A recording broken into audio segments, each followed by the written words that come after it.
చిదంబరంలో ఎలా దర్శనం చేయాలో అలా చేయండి, మోక్షం ఇచ్చేస్తానన్నాడు. చిదంబరంలో దర్శనం అంటే శివలింగం ఏమి ఉండదు. ఓ గది ముందు నించుంటే గోడకి కన్నాళ్ళ ఉంటుందో తెర తీస్తారు, ఎదురుకుండా గోడకి మారేడు గలాలు వేసి ఉంటాయి, వేసేస్తారు. కొంతమంది గడుసు వాళ్ళు ఉన్నారనుకోండి, ఏమిటే నాకేం కనపడలేదు, కనపడలేదు, అయ్యో అదేంటి శివలింగం ఉంది కదా అంటారు. అబద్ధం అది, అక్కడ ఏమి ఉండదు.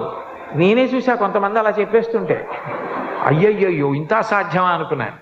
అంటే ఏమో వాళ్ళు మహాజ్ఞానులేమో, దూర్జడికి కనబడ్డట్టు ఉదయగ్రామము పానవట్టము అభిషేకోద ప్రవాహంబు వార్ధి అని మరి బ్రహ్మాండం అంతా శివలింగంలా కనబడుతోందో, నేను ఎందుకు తక్కువ మాట్లాడాలి.